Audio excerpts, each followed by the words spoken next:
Hey nerds, Farmer Jesse here. Welcome to Growers Daily, your daily dose of ecological farming insight. It is Friday, August 29th, 2025, and today we're talking about green burials as fertilizer. Am I kidding? We'll find out. We're going to talk about raising beds or not raising beds based on your climate, and it is Feedback Friday, so let's do it.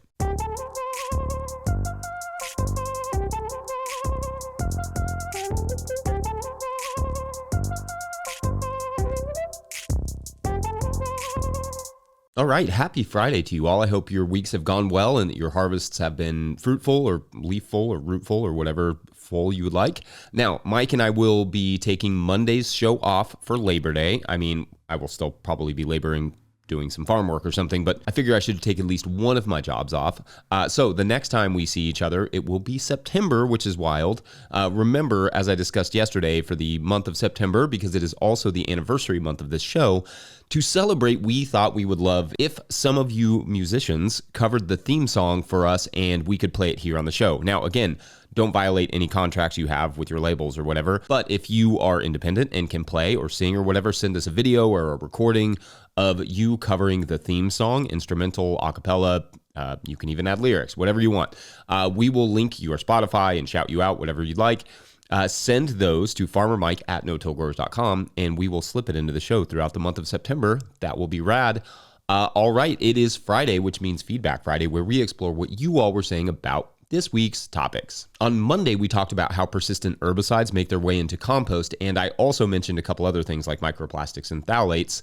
At Sharon Hoffer, 3599, asked, quote, "So you mentioned phthalates, which leach out from PVC. Then I see people making compost in Johnson Sioux bioreactor using PVC pipe to make the chimneys. Isn't the PVC affecting the compost?" End quote. So it's my understanding that rigid PVC pipes and fittings that are certified by the National Sanitation Foundation, or NSF, should not contain phthalates. However, that does not mean the PVC pipe in heated conditions like that won't also contribute microplastics and potentially other chemicals. Probably not phthalates. I think, although I have no big issues with the Johnson Sioux bioreactor idea, generally speaking, having warm plastic in the middle of a pile might not be ideal for limiting contamination, but it's not one I'm going to say is significantly worse, for instance, than covering the pile with plastic tarps to manage moisture, which is something that we do. So yes, ideally we do all of these things with more organic materials. On Tuesday, we talked about CO2 and also about curing winter squash, and I loved how much attention the squash got in the comments over the CO2. I liked this from @Offbeat Alaska, who wrote, quote, "Thanks for the great content, Jesse. My eyebrows raised when you suggested a high humidity, around 80%, for curing squash. I've never farmed in the South, so I can't speak for your experiences, but warm and dry conditions are the mantra of northern growers curing their squash. In Alaska, I set a dehumidifier to 50% relative humidity during curing to pull moisture from the stems. Otherwise, top rots set in quickly during the storage from those juicy, stagnant stems. Strangely, the USDA handbook for commercial fruit and veggie storage is silent on the topic of humidity during squash curing. I found a single resource from Washington State University Extension suggesting high humidity curing of squashes, but they cite no source. I wonder if this might be an all too common case of garden advice telephone, and I'd like to know if you're having success curing squash in those sticky conditions. Perhaps the stems are already bone dry going into the process," end quote. So this is an interesting question / comment. I went and looked in a few places just to double check on the humidity thing, and it's indeed a little foggy. See what I did there? Anyway, Johnny Selected Seeds, for instance, who has their own squash breeder, recommends 80 to 85% relative humidity on the butternut squash seed. But when you look at the winter squash guide, linked in the show notes, it's actually a really good guide, it does not recommend high humidity. They also do recommend curing pumpkins, not with humidity, whereas a lot of resources don't recommend curing pumpkins. Maybe high humidity is more specific to butternut and honey nuts, which I do personally find improve tremendously with curing flavor-wise. Confoundingly, I also found a Cornell publication called Veg Edge, and I think this one was from like 2017, that recommended curing pumpkins, but that curing had no added benefits to butternuts or Hubbards, which is not something I've read elsewhere. But I also found a 4-year study in the 70s found no difference in instances of rot from curing, but another smaller one from the 2000s that I notably cannot find the full text for, thus I cannot evaluate the methodology. Anyway, that one found many benefits to curing. So in effect, the humidity question seems clear as mud, and maybe worth continuing to dive into more to understand if the value is worth the work of curing with high humidity. Not sure. As for the stems, I think you would just want to have those stems totally dry before curing. I've never really had a problem with that, but I could see it being a problem if the stems don't fully dry before you start the curing process. But also, if your system ain't broke and you like the end product, don't fix it. Like Garden Grandma wrote that day, quote, "I have never cured my winter squash, easily makes it through 5 months in my 55 to 60 degrees basement / cellar," end quote. Seems to me, looking deeper into the older literature, that there is a lot more variation based on variety too. So maybe try some cured and some uncured of your variety to see kind of like what works best for you. I'll continue to dive into that myself. As for the CO2 conversation that day, mostly pretty reasonable discourse in the comments, which is not a surprise. For me, truth be told, it doesn't really matter if we all agree about whether the climate is changing or how it's changing, or if it's changing in dangerous ways or not so dangerous ways, so long as we all agree that good agricultural practices and good land management can mitigate whatever the climate throws at us. And in fact, it can do so in ways that is not difficult, but is beautiful, abundant, and resilient. It's trees and birds and plants and clean water. It can improve production and economies extraordinarily. The answer to so many societal concerns is just treat the land better. For me, it always comes back to, if I'm wrong about how much better that good land management can mitigate climatic extremes, then the worst thing that happens is that we have amazing forests and our air and water is cleaner and our food is better. If others are wrong and we don't change anything about what we do, or we don't try and restore ecologies and that sort of stuff, the risk is that our children and grandchildren will have to live in unrelenting extremes with polluted water, air, and food. So we don't have to agree on CO2 or anything else, as long as we agree on the fact that the earth rules, and when we treat it better, we get rewarded. On Wednesday, we went live again, which is always fun. It's a fun and wild experience to just talk for an hour straight and learn what the next question is going to be right while I'm reading it. But I kind of enjoy that challenge. One of the many that we tackled that day was about overwintering broccoli and cauliflower in zone 8A or 8B, which I think was in the Netherlands. Very cool. At Renee Lafont, 2966, wrote, quote, "I overwintered broccoli, cauliflower, and several varieties of cabbage last winter, though I'm in zone 9A. We did have a couple inches of snow in January. I have good row cover and saved most everything. This was the best asparagus season I've had and possibly the biggest broccoli I've ever grown," end quote. I can definitely imagine that if you can overwinter these crops, they would be quite sizable. Winter sprouting broccolis are something, in fact, that are an option here in our region for sure in 6B, where you can plant them in the late summer and then harvest them starting in the late winter when they start sprouting, like the kale does and that sort of stuff. As long as you're growing it in a tunnel, at least. That makes a nice crop for early spring offerings if you can protect them all winter. Anyway, definitely need to explore full, large heads of broccoli in warmer regions from overwinter broccolis and cauliflowers a bit more. That sounds awesome. I'm a big cauliflower fan. Underrated crop. Anyway, let me know what your experiences are with that. And also, we'll do another live at some point in September, maybe around the anniversary of the show, which I think is like the 25th or 26th or something. Then on Thursday, we talked about pill bugs and other critters in the seed trays at Hoosier Pioneer. Oh, Hoosier, like in Indiana, but who's your... Great. Love it. Love the puns.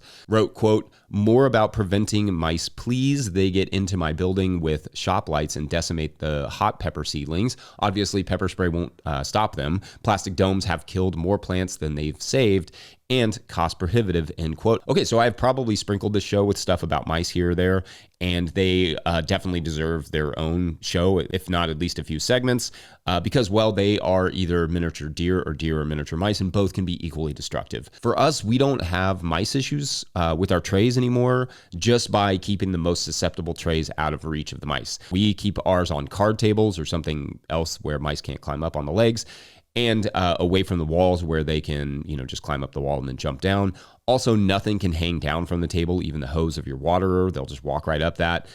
In the early spring, the fresh, tender greens, even if those greens are pepper plants, are too much for them to ignore. So at very least, make them work for it. We have a cat too, which helps, and snakes galore, as you will recall from the spring. And then if we absolutely have to, we trap them, though I'd vastly prefer nature to do that work if it would. Also on that video at Misanthrope, noted, quote, "Hey nerds, play music on the porch day is August 30th.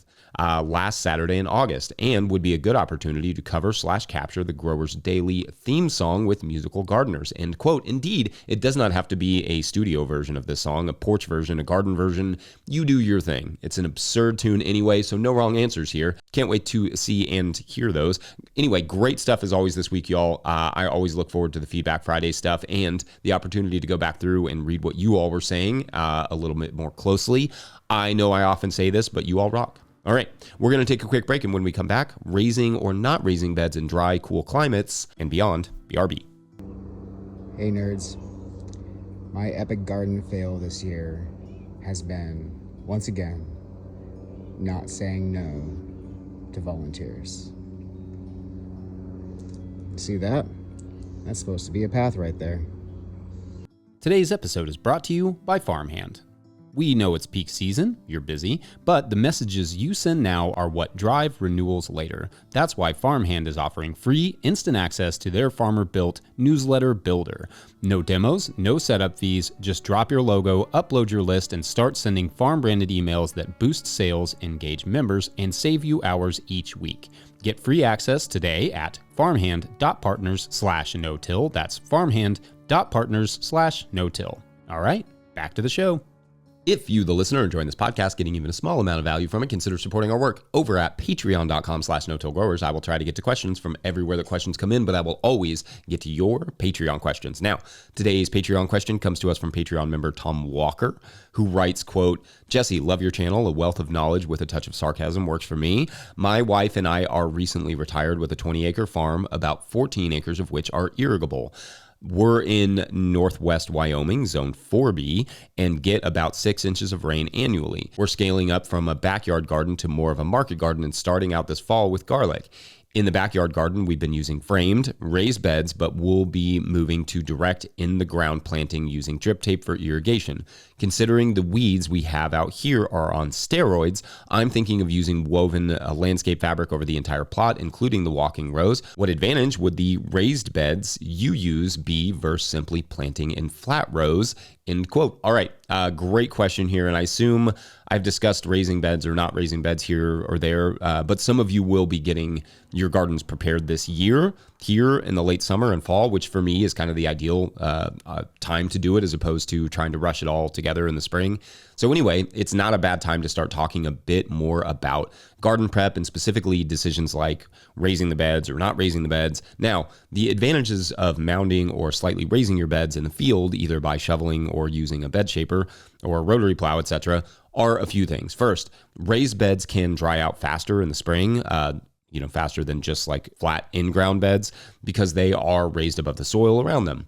In the spring, when it's typically wet, that means you can work and or plant those those like mounded beds earlier. Second, raising the beds can also make them warmer in the spring than the ground level beds for the same reason and with the same benefits. So in a situation where the climate is cold and wet, to me, the raised beds make all the sense in the world, especially if you have access to some irrigation. Now, in a situation like the one you described in this question, where you are cold and dry, well, then you have a choice to make, because although the warming up earlier in the spring will be beneficial, the drying out faster thing may not be. And I'm going to assume that although it sounds like you have some irrigation, water's still not going to be, overly abundant for you. It's going to be somewhat limited. So if it were me, I would probably make in-ground beds and find alternative ways, perhaps row cover, or it sounds like landscape fabric for you, to warm the soil. Another factor is that weeding can be a bit more complicated with raised beds only because you have the curve of the bed itself to address, which can be challenging. But for me, that is not a reason to decide one way or another. I also think if I were in a very, very dry region, I would at least place some beds lower into the soil, almost concave, like the Zuni waffle gardens of the high desert, which can be done in several different ways. Sometimes the entire walls around the gardens to block the wind and help trap water. Then walls around slightly sunken beds to do the same thing on a smaller scale. Honestly, there is also a case for having half and half, depending on your scale and organization skills, like half of your beds raised, half of them in the ground or ground level. The raised beds would be more of like for your spring, and then the ground level ones maybe for like the summer and fall. Anyway, I hope that is a good rundown of how to at least think about it. We're going to take one last quick break, and when we come back, let's get into the wild world of green burials and land, because why not? Be right back. Gee.